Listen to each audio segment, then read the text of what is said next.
আজি 1 মে অৰ্থাৎ শ্ৰমিক দিৱস।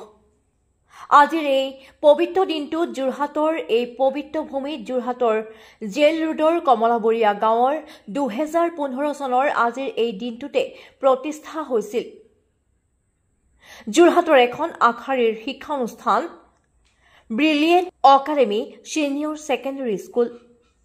প্ৰতি বছৰৰ দৰে এই বছৰো অনুষ্ঠিত কৰা হয় প্ৰতিষ্ঠা দিৱস। এই নৱম বৰ্ষৰ প্ৰতিষ্ঠা দিৱসৰ লগত সংগতি ৰাখি প্ৰথম শ্ৰেণীৰ পৰা দ্বাদশ শ্ৰেণীৰ ছাত্ৰ ছাত্ৰীসকলে পৰিৱেশন কৰে বিহু নাচ। এই দিনজোৰা কাৰ্যসূচীত ছাত্ৰ ছাত্ৰীসকলক পাঠ্যপুথিৰ মাজতে নাৰাখি ছাত্ৰ ছাত্ৰীসকলৰ ব্যৱসায়িকমুখী হ'ব পৰাকৈ এই অনুষ্ঠানটিৰ বাকৰিত ব্ৰিলিয়েণ্ট একাডেমীৰ কৰ্তৃপক্ষই একোখনকৈ বিপণী ছাত্ৰ ছাত্ৰীসকলক আগবঢ়ায়। এই বিপণীত ছাত্ৰ ছাত্ৰীসকলে ঘৰতে হাতেৰে প্ৰস্তুত কৰা বিভিন্ন ধৰণৰ সামগ্ৰী বিক্ৰী কৰি অৰ্থ উপাৰ্জনৰ বাট অৰ্থাৎ ব্যৱসায়িকমুখী হোৱাৰ এক বাট দেখুৱাইছে। এই অনুষ্ঠানটিত যোৰহাটৰ বিভিন্নজন গণ্যমান্য ব্যক্তি উপস্থিত থাকে।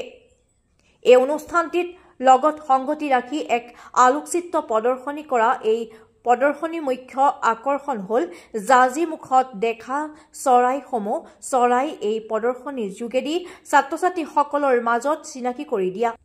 এই ফটোসমূহ দিলীপ কুমাৰ পাংগিং দ্বাৰা কেমেৰাত আবদ্ধ কৰা হৈছিল। অন্যতম সংযোজন ছাত্ৰ ছাত্ৰীৰ অন্যতম আচলতে অধ্যয়নস্থলী ব্ৰিলিয়েণ্ট একাডেমী আজি নৱম বাৰ্ষিক প্ৰতিষ্ঠা দিৱস। আৰু এই প্ৰতিষ্ঠা দিৱসত ইয়াৰ লগত জড়িত প্ৰত্যেকগৰাকী ব্যক্তিক চৰকাৰী শিক্ষাগুৰুসকল, পৰিচালনা সমিতিৰ শিক্ষা সমিতিৰ সকলোৰে সদস্যক আমি আন্তৰিক শ্ৰদ্ধা আৰু অভিনন্দন জ্ঞাপন কৰিছোঁ। বিগত সময়ত আচলতে ব্ৰিলিয়েণ্ট একাডেমীয়ে যোৰহাটৰ মানৱ সম্পদ গঢ়া এক থলীত পৰিণত হৈছে আৰু ব্ৰিলিয়েণ্ট একাডেমীত অধ্যয়ন কৰি যোৱা ছাত্ৰ ছাত্ৰীসকলে যোৰহাটৰ বিভিন্ন ঠাইত বা অসমৰ বিভিন্ন ঠাইত কৰ্মসংস্থাপন লাভ কৰিবলৈ সমৰ্থবান হৈছে। আৰু তাৰ লগত সংগতি ৰাখি আচলতে তেওঁলোকে আজি মুকলি বিহু উদযাপন কৰিছে। মই খুবেই সুখী হৈছোঁ। এটা জাতীয় সংগঠনৰ যিহেতু দায়িত্বত আছোঁ সেইকাৰণে ক'বই লাগিব, অসমীয়া জাতীয় কৃষ্টি সংস্কৃতিৰ লগত এনেধৰণে আচলতে আমাৰ উত্তৰ প্ৰজন্মক চিনাকি কৰাই দিছে, চৰ্চা অব্যাহত যে ৰাখিছে, খুবেই দেখি ভাল লাগিছে। আৰু বিহুটিক তেওঁলোকে আচলতে তেওঁলোকৰ প্ৰতিষ্ঠা দিৱসৰ লগত সংগতি ৰাখি আজি মুকলি পৰিৱেশত উদযাপন কৰিছে। খুবেই ভাল খবৰ। তেওঁলোকৰ জয় যাত্ৰা অটুট থাকক। তেওঁলোকৰ ব্ৰিলিয়েণ্ট একাডেমীৰ পাৰফৰ্মেঞ্চবোৰ আগন্তুক দিনত আগৰ দৰে ব্ৰিলিয়েণ্ট হৈ থাকক। সেইটো আমি ব্ৰিলিয়েণ্ট একাডেমীৰ নৱম প্ৰতিষ্ঠা দিৱস 2015 চনত প্ৰতিষ্ঠা হোৱা কলেজখনে আজি নৱম বৰ্ষ সম্পূৰ্ণ কৰি দশম বৰ্ষত ভৰি দিছে। আৰু এই আজি পবিত্ৰ 1 মে শ্ৰমিক দিৱসৰ পবিত্ৰ দিনটোতে মই সকলো ৰাইজকে মই পবিত্ৰ শ্ৰমিক দিৱসৰ শুভকামনা জনাইছোঁ, জ্ঞাপন কৰিছোঁ।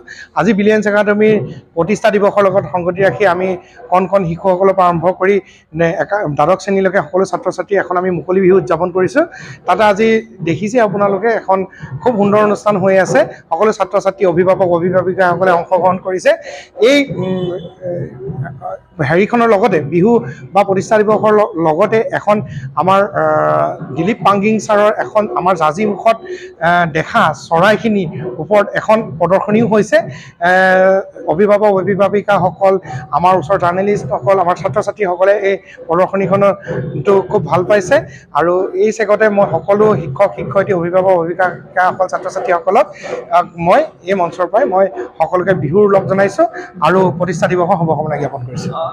হয়, আজি এই মুকলি বিহুৰ প্ৰাংগণতে আমি কণ ছাত্ৰ ছাত্ৰীসকলক এখন আমি বিপণী খুলি দিছোঁ। তেওঁলোকে ঘৰতে যিখিনি প্ৰস্তুত কৰা পিঠা পনাৰ পৰা দৈ চিৰা ক্ৰীমৰ পৰা আমাৰ অসমীয়া যিখিনি থলুৱা খাদ্য এখন বিপণী তেওঁলোকে দিছে। আৰু ইয়াত উপস্থিত থকা কণ শিশুসকল, তেওঁলোকৰ অভিভাৱক অভিভাৱিকাসকলে তেওঁলোকৰ সেই ষ্টল বা বিপণীখনত কিনিছে। আৰু ছাত্ৰ ছাত্ৰীসকলক আমি মানে পুথিগত বিদ্যাতে তেওঁলোকক সীমাবদ্ধ নাথাকি বৃত্তিগত শিক্ষাটো যদি আগবাঢ়ি যাব পৰাকৈ আমি মানে সহায় কৰিব বিচাৰিছোঁ। তাৰ পৰা ছাত্ৰ ছাত্ৰীসকল আমি লাভৱান হ'ব বুলি আমি আশা কৰিছোঁ।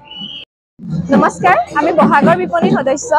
ব্ৰিলিয়েণ্ট একাডেমীৰ প্ৰতিদক্ষই আমাৰ কিতাপৰ মাজতে সোমাই নাথাকি আমাক ব্যৱসায়মুখী হ'বলৈ সুবিধা প্ৰদান কৰিছে, যাতে আমি আৰু এই সামগ্ৰীখিনি আমি ঘৰতে প্ৰস্তুত কৰি অনা। আমাৰ সামগ্ৰীখিনি প্ৰায়খিনি বিক্ৰীয়ে হ'ল আৰু বেছি সামগ্ৰী নাই আৰু আমাৰ প্ৰফিট হ'ল আমাৰ 300 প্ৰফিট হৈছে 100 কৈছিলোঁ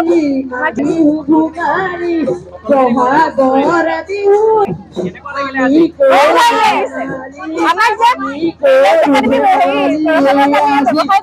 বহুত ভাল লাগিছে Bureau Report, News Now 24/7.